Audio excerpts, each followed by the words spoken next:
오늘 함께 살펴볼 하나님 말씀은 신약성경 마태복음 12장 46절부터 50절, 디모데전서 5장 1절부터 8절까지 말씀입니다. 여러분 계신 곳에서 제가 한 절, 여러분 한 절 교독하며 읽습니다.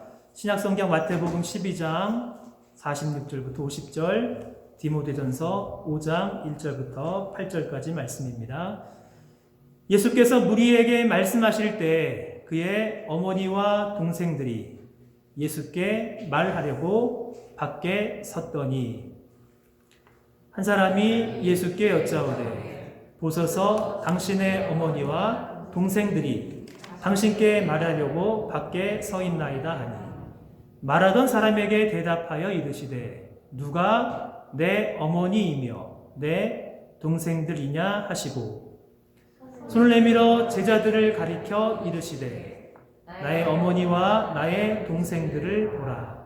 누구든지 하늘에 계신 내 아버지의 뜻대로 하는 자가 내 형제요 자매요 어머니이니라 하시더라. 디모데전서 5장 1절 말씀입니다.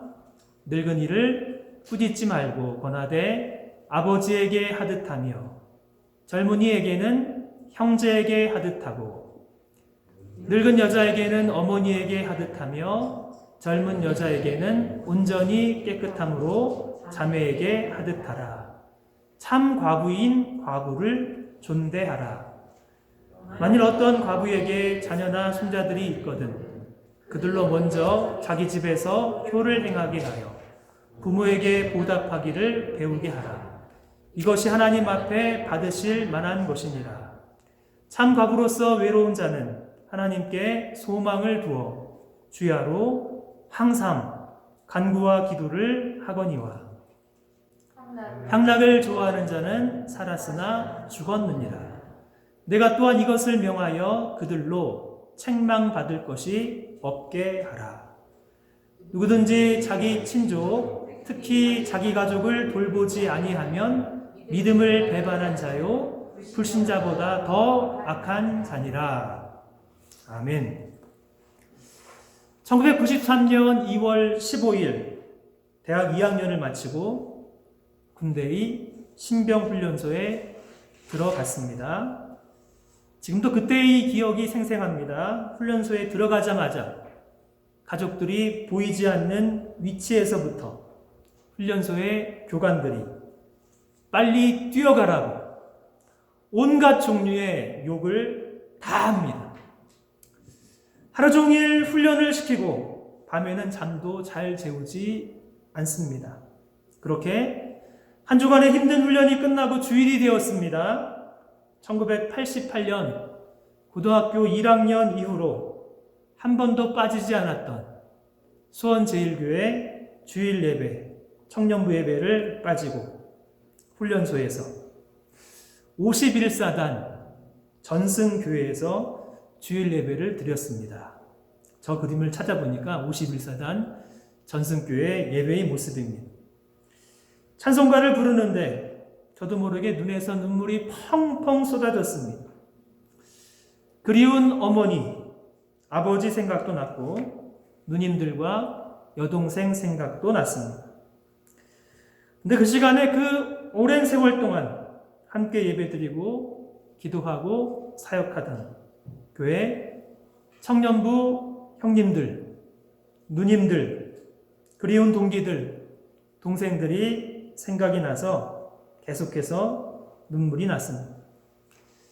청년부의 식구들이 저에게는 가족보다 더 친한 가족처럼 생각이 났고 그리웠습니다. 딱 한 주일 같이 예배를 드리지 못했는데 정말 많이 생각나고 그립고 보고 싶은 저에게는 하나님이 보내주신 소중한 영적인 가족이구나 절감했습니다. 사랑하는 여러분, 우리의 믿음의 삶에는 반드시 하나님 아버지, 우리 주 예수 그리스도, 우리 성령 하나님을 지식으로만이 아니라 인격적으로, 체험적으로 반드시 만나야 합니다. 그러나 하나님, 예수님, 성령 하나님만 만나서는 안 됩니다. 하나님이 묶어주신 좋은 신앙의 공동체, 교회의 영적인 가족을 반드시 만나야 합니다. 사람이 혼자서는 절대로 못하는 것 두 가지가 있습니다. 첫째는 결혼이고 둘째는 신앙생활입니다. 결혼, 부족한 남자 혼자서는 부족하기에, 부족한 여자 혼자서는 하나님 보시기에는 좋지 못하기에 하나님이 짝지어 주신 남편과 아내가 있습니다. 남편을 종종 이렇게 말합니다. 남 편들어주는 사람이 아니라 내 편들어주는 사람. 여러분의 남편은 그렇습니까? 여러분의 편을 들어주십니까? 네, 감사하네요. 아내, 남편 밖에 있는 사람이 아니라 남편 안에 있는 사람이 아내입니다. 결혼만이 아닙니다. 신앙생활도 혼자 하는 것이 아니라 신앙생활 믿는 성도들과 함께 교회를 이루는 것입니다. 혼자서 열심히 기도하고 혼자서 열심히 성경 보면서 요즘에는 혼자서 열심히 유튜브 보면서 하나님께 집중하는 신앙생활 할 수도 있지만 하나님이 기뻐하시는 신앙생활의 모습이 아닙니다.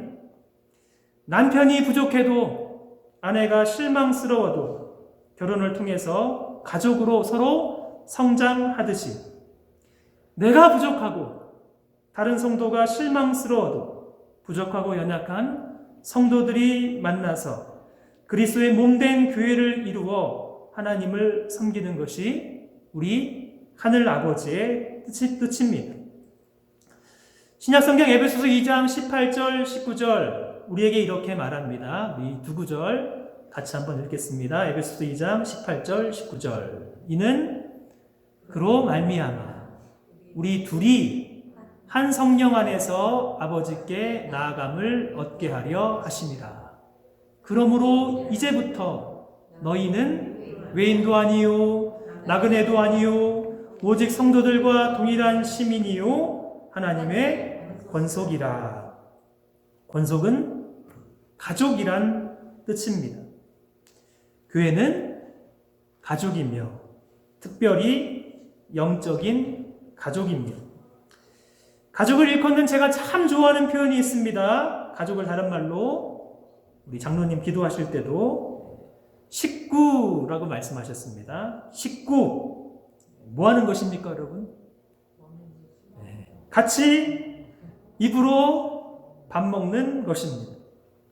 코로나 바이러스 시대에 가장 어려운 교회의 사명, 같이 밥 먹고 서로 안부를 묻는 교제가 제일 힘이 듭니다.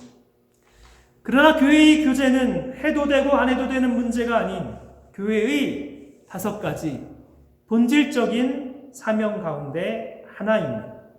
교회의 5가지 본질적인 사명, 교회는 예배하고, 교회는 교제하고, 교회는 훈련받으며, 교회는 함께 사역하며, 교회는 전도와 선교를 위해서 하나님이 세워주신 영적인 가족 공동체입니다. 사랑하는 여러분, 갈릴리 장로교회가 여러분에게는 가족과도 같은 영적인 공동체인지요? 오늘 함께 읽은 본문 말씀 보면 예수님의 어머니, 예수님의 동생들이 우리 예수님을 찾아왔습니다. 46절, 47절 이렇게 말씀합니다. 예수께서 무리에게 말씀하실 때 그의 어머니와 동생들이 예수께 말하려고 밖에 섰더니 한 사람이 예수께 여짜오되 당신의 어머니와 동생들이 당신께 말하려고 밖에 서 있나이다. 예수님의 어머니 마리아와 예수님의 동생들이 예수님을 왜 찾아왔겠습니까? 마태복음에는 명확하게 나와 있지 않지만 마가복음 3장 20절과 21절 말씀 보면 이런 구절이 있습니다. 집에 들어가시니 무리가 다시 모임으로 식사할 겨를도 없는지라 예수의 친족들이 그를 붙들러 나오니 이는 그가 미쳤다 함일러라. 식사할 겨를도 없이 가르치시고 복음 전파하시고 치유 사역을 감당하시는 우리 예수님의 친족들 눈에는 미쳤다라고 생각이 됩니다. 이유가 있겠죠. 우리 예수님께서 30살에 세례 요한에게 세례를 받으시면서 공생애를 시작하셨습니다. 예수님이 성인이 되어서는 복음서에 예수님의 육신의 아버지 요셉에 관한 기록이 없습니다. 요셉은 아마도 예수님이 어린 시절에 돌아가신 것으로 추측이 됩니다. 예수님에게는 어머니 마리아와 여러 명의 동생들이 있습니다. 예수님의 동생들 몇 명쯤이 되겠습니까? 마가복음 6장 3절 말씀 보면 이름이 있습니다. 이 사람이 마리아의 아들 목수가 아니냐, 요셉의 아들 목수가 아니냐, 이런 것을 보면 요셉은 이미 세상을 떠났습니다. 야고보, 요셉과 유다와 시몬의 형제가 아니냐, 그 누이들이 우리와 함께 여기 있지 아니하느냐 하고 예수를 배척한지라. 최소한 4명의 남동생들 야고보, 요셉, 유다와 시몬이 있습니다. 한 명이 아니라 누이들이라고 하는 것을 보니 최소한 2명의 여동생이 있습니다. 집안의 장남이, 아니 집안의 가장이 30살까지 열심히 목수로 일하다가 집을 나서서 수많은 무리들을 가르치고 하나님 나라 복음을 전파하시며 온갖 종류의 병든 사람을 치유하시며 수많은 무리들과 제자들이 예수님을 따랐지만 예수님의 친척들과 예수님의 가족이 보기에는 정상적인 삶이 아닙니다. 그들의 눈에는 예수님이 하나님의 아들 메시아로 온 세상을 구원하실 구원자로 보이는 것이 아니라 이상한 형님, 이상한 아들, 이상한 오빠로 보이는 것입니다. 그러기에 이는 그 형제들까지도 예수를 믿지 아니함이러라. 예수님의 육신의 동생들조차도 예수님을 메시아로 하나님의 아들로 믿고 따르지 않습니다. 믿지 않는 사람들의 눈에, 믿지 않는 가족들의 눈에 예수님이 어떻게 보이셨겠습니까? 예수님이 가르치시는 말씀이 하나도 이해가 되지 않고 예수님이 전하시는 하나님 나라 복음이 전혀 이해가 되지 않습니다. 그 순간에 찾아온 어머니 그리고 동생들, 우리 예수님은 어떻게 대해야 하는 것입니까? 그렇다고 어머님과 동생들 때문에 하나님 나라 복음 사역을 여기에서 포기할 수 없습니다. 그렇지만 모처럼 찾아온 어머니와 동생들을 모른 척하고 계속 사역만 할 수도 없습니다. 참으로 난처한 상황입니다. 이러한 상황에서 우리 예수님께서는 아주 중요한 가르침을 제자들에게 주십니다. 마태복음 12장 48절, 아주 중요한 우리 예수님의 질문입니다. 말하던 사람에게 대답하여 이르시되 누가 내 어머니이며 내 동생들이냐. 아주 중요한 질문입니다. 냉정한 질문처럼 들리지만 예수님의 이 질문은 결코 내 부모를 공경하라 10계명의 5번째 계명을 어기고 있는 것이 아닙니다.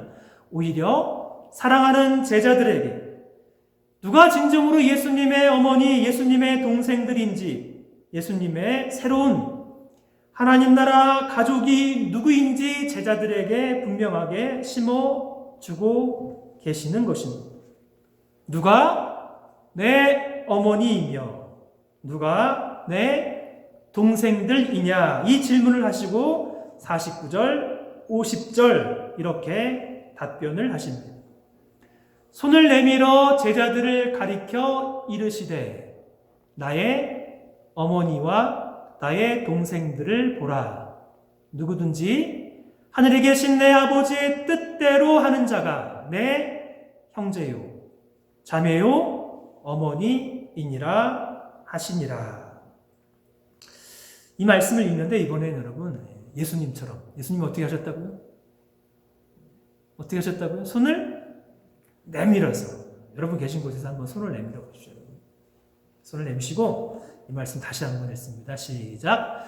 손을 내밀어 제자들을 가리켜 이르시되 나의 어머니와 나의 동생들을 보라. 누구든지 하늘에 계신 내 아버지의 뜻대로 하는 자가 내 형제요 자매요 어머니이니라 하시니라. 예수님은 손을 내미셨습니다. 그냥 손을 내미는 것이 아닙니다. 유대인에게 손을 내민다는 것은 당신은 특별한 하나님의 보호 아래 있다는 의미입니다. 우리 예수님은 예수님을 믿고 따르는 제자들에게 손을 내밀면서 나의 어머니, 나의 동생들을 보라고 말씀하십니다. 그리고 누구든지 하늘에 계신 내 아버지의 뜻대로 하는 자가 내 형제요, 자매요, 어머니이니라 말씀하고 계십니다. 예수님에게는 예수님의 제자로 부르심을 받아 예수님을 믿고 따르며 예수님과 함께 가르치며 전파하며 치유 사역의 부르심을 받은 제자들이 우리 예수님에게는 새로운 영적인 가족입니다. 예수님을 믿고 따르고 사역하는 제자들이 예수님의 새로운 영적인 가족이라면 예수 그리스도를 믿는 성도들의 모임인 교회는 무엇입니까? 우리 믿는 성도들에게는 육신의 아버지, 육신의 어머니, 육신의 아들과 딸만 있는 것이 아니라 새로운 하나님이 짝지어 주신 영적인 가족이 있습니다. 교회는 영적인 가족입니다. 그렇다면 우리 영적인 가족인 갈릴리 장로교회에서 우리의 새로운 부모님은 누구입니까? 새로운 형제와 자매는 누구입니까? 나이 지긋하신 우리 교회의 어르신들, 우리의 새로운 아버지와 어머니가 되는 것입니다. 젊으신 분들, 우리의 새로운 형제와 자매가 되는 것이며 우리의 어린아이들 모두 우리의 아들과 딸, 우리의 손자와 손녀가 되는 것입니다. 우리 옆자리에 앉아있는 분들 한번 둘러보십시오, 여러분. 한번 둘러보십시오, 여러분. 어떻게 보이십니까? 남입니까? 할머니. 왼수입니까? 아버지와 어머니로 보이십니까, 여러분? 형제와 자매로 보이십니까? 아들과 딸로 보이십니까? 저는 어떻게 보입니까, 여러분? 우리 예수님께서 하신 것처럼 손을 내밀어서 우리의 가족들을 바라보십시오. 어떻게 보이겠습니까? 우리가 아무리 부족해도 우리는 주 안에서 하나님이 짝지어 주신 새로운 영적인 가족입니다. 주님의 몸된 갈릴리 장로교회를 섬기면서 저의 소망과 바람은 우리 교회가 주님의 새로운 영적인 가족으로 서로 친밀하게 교제하며 사랑으로 섬기며, 저희 어머니가 저에게 종종 하시는 말씀이 있습니다. 추석에도 짧게 전화했더니 그때도 보기에도 아까운 내 아들이다 라고 말씀하십니다. 우리 사랑하는 성도님들 한 분 한 분이 보기에도 아까운 내 어머니, 내 아버지, 내 형제, 내 자매, 내 아들, 내 딸, 그렇게 믿음의 가족 공동체를 이루는 것이 하나님의 뜻입니다. 그렇다면 우리는 영적인 가족 공동체인 교회에서 우리 사랑하는 성도님들을 어떻게 대해야 하는 것입니까? 예수님의 제자로 부르심을 받아 열심히 사역한 사도 바울은 자신의 또 다른 제자 디모데에게 자신이 개척하여 세운 에베소 교회의 사역을 부탁하면서 어떻게 젊은 목회자가 에베소 교회에서 사역을 해야 하는지 디모데 전서와 디모데 후서를 통해서 하나하나 자세하게 코치하고 있습니다. 목회자에게 말씀과 기도가 중요한 사역이지만 또한 다양한 성도들을 목양하는 것이기에 어떻게 교회의 영적인 가족과도 같은 성도들을 대해야 하는지 배우고 실천해야 하는 가르침이 있습니다. 디모데전서 5장 1절부터 8절 본문에서 사도 바울은 디모데가 어떻게 에베소 교회에서 다양한 성도들을 대해야 하는지, 권면의 말씀은 젊은 목회자에게만 해당되는 것이 아니라 우리 교회의 다양한 성도들을 대하는 방법을 저와 여러분도 반드시 배워야 합니다. 어떻게 해야 합니까? 디모데전서 5장 1절과 2절 이렇게 말씀합니다. 늙은이를 꾸짖지 말고 권하되 아버지에게 하듯하며 젊은이에게는 형제에게 하듯하고 늙은 여자에게는 어머니에게 하듯하며 젊은 여자에게는 온전히 깨끗함으로 자매에게 하듯하라. 교회 내의 어르신들 아버지와 어머니에게 하듯하라고 권면합니다. 어떻게 대하는 것이 아버지에게 어머니에게 하듯하는 것입니까? 우리 교회의 어르신들이 아무리 잘못을 해도 꾸짖지 말고 권해야 한다는 것입니다. 아무리 목회자라도 나이 든 성도님들을 함부로 대하거나 꾸짖거나 예의 없게 말해서는 안 된다는 것입니다.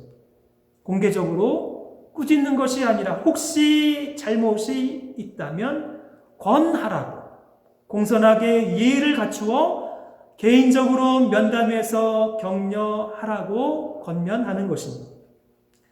언제 꾸짖지 말고 권하는 것이 필요하겠습니까? 이 권면은 일반적인 상황이 아닙니다. 젊은 목회자 디모데는 마땅히 어르신들을 아버지와 어머니처럼 모시고 젊은이를 형제와 자매로 여겨야 합니다. 꾸짖지 말고 권하라는 것은 특별히 잘못한 경우에 책망이 필요한 상황에 주어진 권면입니다.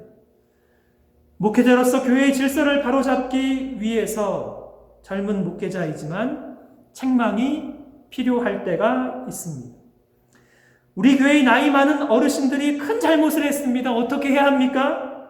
거칠게 대하는 것이 아니라 최대한 부드럽게, 공개적으로 책망하는 것이 아니라 개인적으로 면담을 해서 부드럽게 권면하고 요청하는 것입니다.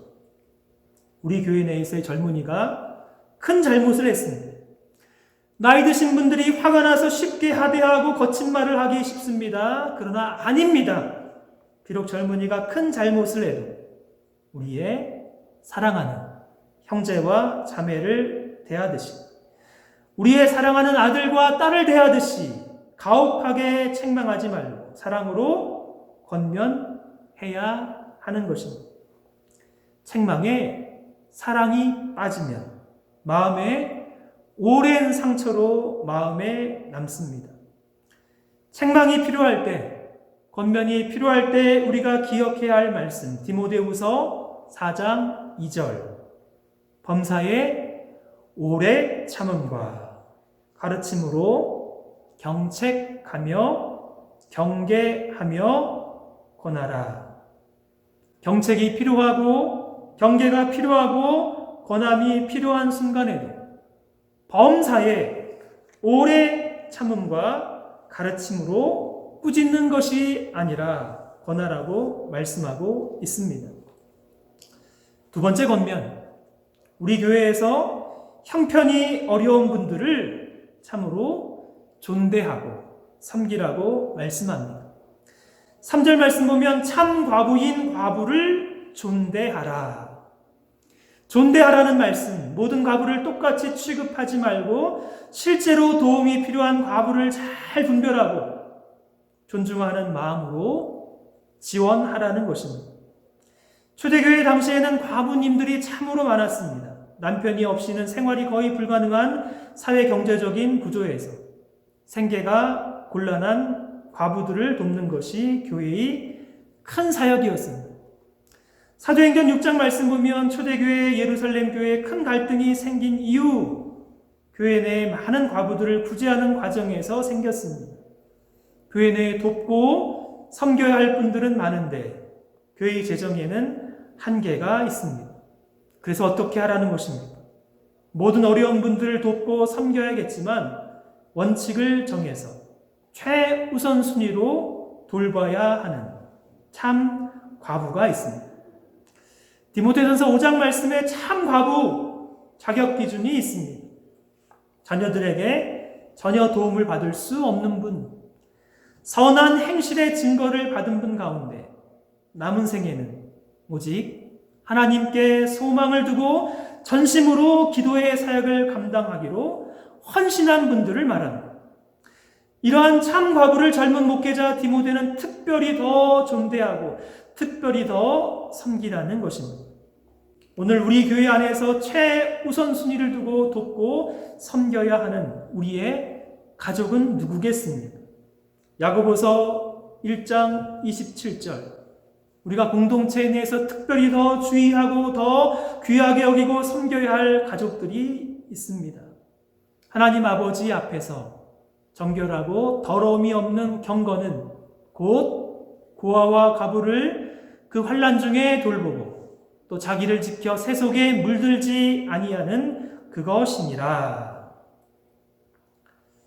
환난 가운데 있는 모든 분들을 돌봐야 하지만 그 가운데 가장 어려운 분들, 그 당시에는 고아와 과부를 돌보는 것이 참된 경건의 표지였습니다. 야고보는 교회 내에서 가난한 사람들을 차별하고 헐벗고 일용할 양식이 없는 형제와 자매에게 아무런 도움을 주지 않는 것이 심지어 죽은 믿음이라고 강조하였습니다. 정말로 교회가 영적인 가족 공동체라면 교회 내에서 어렵고 힘든 분들이 소외감을 느끼지 아니하고 어렵고 힘든 분들 존대해주고 겸손하게 섬기라고 우리에게 말씀합니다. 환난 가운데 있는 분들, 어려움 가운데 있는 분들 우리가 최우선적으로 존대하고 돌보아야 하는 우리 교회의 영적인 가족입니다. 지난 한 주간 우리 지역의 뉴멕시코 한인회에서 추석 명절을 앞두고 교민들을 위해서 저 멀리 7시간 운전해서 콜로라도에서 200 가족의 떡을 준비해 주셨습니다. 아내와 함께 월요일에 한인회 봉사를 갔다가 우리 지역의 어르신들만 주는 것이 아니라 지역에 누구든지 한인이라면 줄 수 있다는 반가운 소식을 들었습니다. 그렇지 않아도 제 마음에 추석 명절에 우리 성도님들 떡이라도 줄 수 있으면 정말로 좋겠다라고 생각했는데 풍성한 양의 떡에 예쁜 노란색 보자기에 떡을 받아서 우리 교회와 연결되어 있는 가족들을 한 분 한 분 세고 기록해 보니 35가정이었습니다. 참 감사했습니다. 한 주간 아내와 함께 떡 배달하면서 참 기뻤습니다. 2019년 10월 첫 번째 주일, 꼭 1년이 지났습니다. 아내와 함께 알버커키에 내려와서 함께 예배드리고 찍은 그날의 사진을 보니 그날 처음 우리 교회에 오신 강경옥 자매님, 한국을 방문 중이었던 정혜중 장로님 가족, 저와 아내를 포함해서 세 분이 8가정이었는데 지난 1년 동안 하나님께서 우리 교회에 참으로 많은 가족들을 보내주셨습니다. 한 가정 한 가정 기도하는 마음으로 사업터로 집으로 방문을 하고 사랑하는 성도님들의 얼굴을 뵙고 짧게나마 교제할 수 있어서 너무나 감사하고 행복했습니다. 사랑하는 여러분, 함께 예배드리는 우리는 누구입니까? 우리는 남이 아닙니다. 원수도 아닙니다. 우리는 주님 안에 있는 예수님의 보혈로 말미암아 새로운 가족이 된 형제와 자매, 아버지와 어머니, 아들과 딸, 그것이 바로 우리 교회의 영적인 가족 공동체인 우리입니다.